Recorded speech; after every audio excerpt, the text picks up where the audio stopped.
노예로 살지 말라. 노예가 아닌 자를 나에게 보여주게.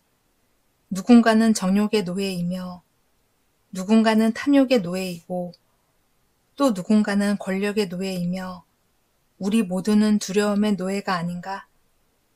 전직 집정관이면서 중년 부인의 노예가 된 자가 있으며 부자이면서 몸종의 노예가 된 자도 있다네. 스스로 노예가 되는 것보다 더 굴종적인 것은 없네. 인간은 모두 집착한다. 생활 패턴을 고집하고 술이나 커피에 중독되며 안락함을 탐닉하고 타인의 인정을 갈구한다. 하지만 어떤 것에 집착하기 시작하면 어느 순간 관리하고 제어할 수 없게 된다. 우리가 집착하는 것들은 한순간에 사라질 수도 있다. 건강 문제로 더는 커피를 마실 수 없게 될 수도 있고 누군가의 모략으로 이제껏 쌓아온 명성이 사라질 수도 있다. 집착하는 마음이 생기기 전에 자신을 단련해야 하는 이유가 여기에 있다. 무엇이 되었든 그것이 없이 살 수 있어야 한다. 그래서 에피테토스는 이렇게 말했다. 진실로 자유를 원하는 자는 관리할 수 없는 것을 욕망하지 않는다. 안락함과 편리함, 쾌락에 의존하도록 스스로를 내버려 두면 언젠가 그 의존성으로 말미암아 좌절을 겪게 될 것이다.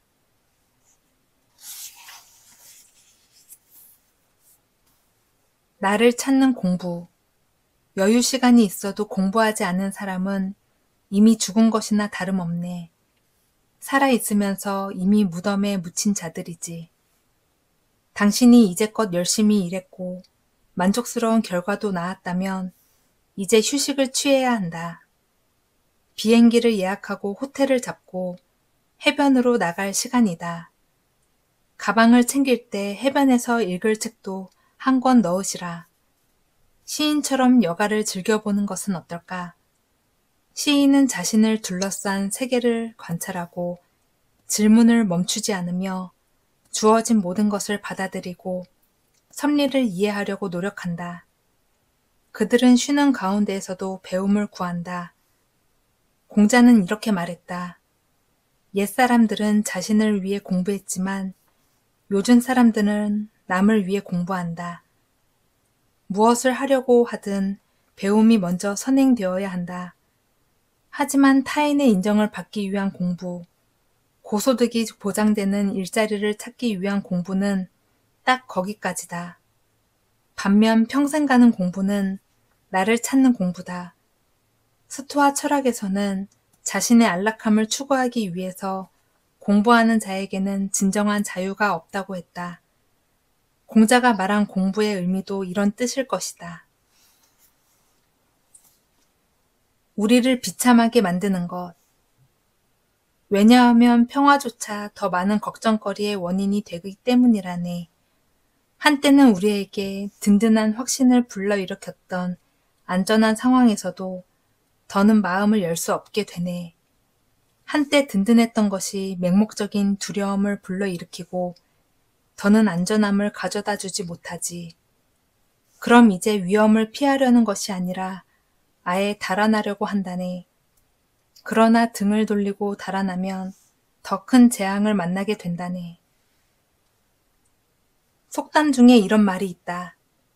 돈은 사람을 바꾸지 못한다. 단지 그가 어떤 사람인지 더 많이 말해줄 뿐이다.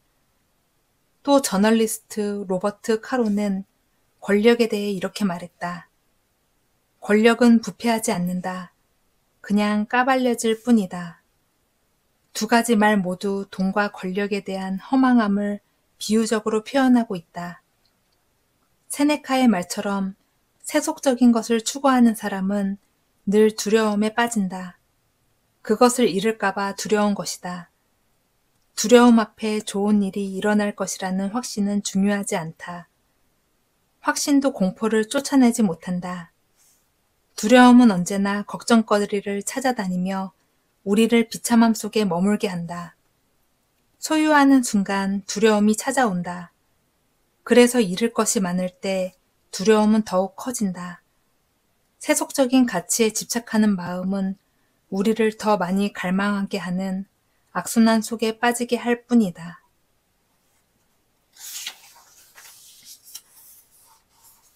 승리의 카드는 우리 손에 있다. 신께서 다른 모든 것들을 지배할 수 있는 가장 강력한 능력을 우리에게 주었다는 것이 얼마나 감사한 일인가. 우리에게 주어진 선물은 외적 현상을 올바르게 이해하는 능력이라네. 외적 현상 자체는 지배 아래에 둘 수 없다네. 지배하지 못하는데 그것이 무엇을 가져다 줄 수 있겠는가? 그것들이 더 많은 것을 줄 것 같은가? 외적 현상, 즉 우리 외부에서 벌어지는 사건을 우리가 통제할 수는 없다. 주변 사람들의 갑작스러운 건강 악화, 예상치 못한 교통사고, 내 손을 떠나버린 프로젝트의 결과물, 심지어 컵이 깨지는 작은 사건조차도 우리가 통제할 수는 없다. 우리는 이런 외부 사건들에 분노할 수도 있고, 슬퍼할 수도 있고, 울 수도 있고, 웃을 수도 있다. 하지만 어떻게 반응하더라도 벌어진 사건을 통제할 수 있는 힘이 인간에게는 없다. 다만 우리에게 주어진 것은 그 사건에 우리가 어떤 반응을 보이느냐 하는 것뿐이다.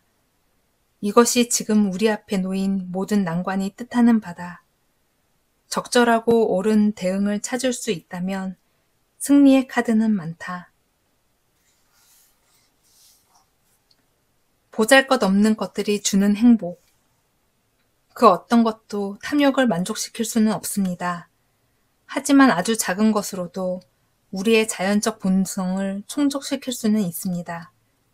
그러므로 유배에서 비롯된 가난은 저에게 불운을 의미하지 않습니다. 아무리 척박한 유배지라도 한 사람을 먹이기에는 넉넉한 법이니까요. 이제는 일상이 되어버린 일들에 대해 다시 생각해보자. 가령 첫 월급을 떠올려보자. 그때는 대단하게 느끼지 않았는가? 부모로부터 처음 독립했을 때의 느낌은 또 어떤가? 세상의 모든 자유가 거기에 있었다. 하지만 시간이 지나고 좀 더 성공할수록 처음 느꼈던 만족감을 느끼기란 쉽지 않다. 불과 몇 년 전만 해도 보잘것없는 것에서 느낀 만족감은 온데간데 없이 사라지고 만다. 만족의 한계치는 계속해서 늘어만 가고 욕심의 한계치 또한 계속해서 불어난다. 욕심과 만족의 끝은 어디일까? 지금 익숙해져 버린 모든 것에 대해 처음 가졌을 때의 느낌을 떠올려보자. 정작 우리를 가장 기쁘게 했던 것들은 보잘것없고 비싸지도 않은 아주 작은 것들이었다.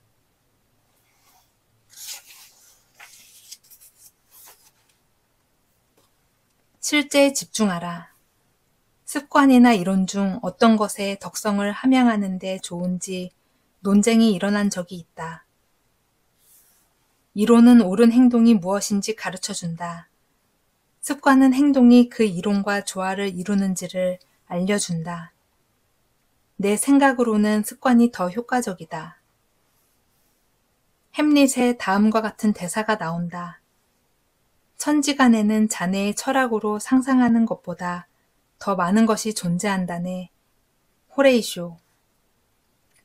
이론이 옳은지 그른지 논리적으로 따지는 것은 시간 낭비이다. 우리는 진짜 세계에 살고 있다. 중요한 것은 우리 앞에 놓여있는 상황에 어떻게 대처하는가이다. 햄릿이 친구인 호레이쇼에게 말한 것처럼 이론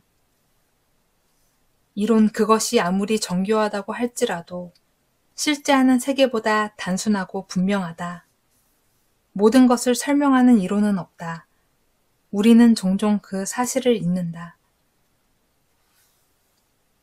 끊임없이 주의를 기울이고 자각하는 자만이 우리를 우리 삶의 주인으로 설 수 있게 한다.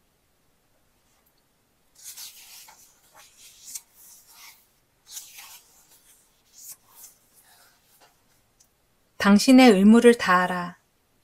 누군가 어떤 행동을 하고 어떤 말을 하든 나의 임무는 선한 사람이 되는 것이다. 이것은 마치 에메랄드나 황금이 누가 뭐라고 말을 하든 나는 나이여야 하고 내 진실한 색깔을 보여줄 것이다 라고 말하는 것과 같다. 스토아 철학자들은 모든 인간과 동물과 사물에는 자연에 의해 주어진 각자의 목적과 위치가 있다고 믿었다. 그들은 그리스 로마 시대에도 세상은 아주 작은 원자들이 집합이라는 사실을 희미하게나마 이해하고 있었던 것이다. 이 생각은 곧 우주는 상호작용한다는 생각으로 발전했으며 이로 인해 스토아 철학에서는 모든 사람과 행동이 아주 큰 시스템의 일부분이라고 여기는 세계관과 형성되었다. 그러므로 스토아 철학에서 직업은 우주, 그 섭리로부터 인간에게 주어진 의무였다. 이 체계에서 가장 핵심적인 부분은 사람들에게 가장 특별한 의무가 주어진다는 것이었다. 그 의무는 바로 이것이다. 선하고 현명한 사람이 되어라. 사람으로 남고 싶다면 오늘 우리에게 주어진 의무를 다해야 한다. 무슨 일이 일어나든 다른 사람의 의무가 무엇이든 나에게 주어진 일을 해야 한다.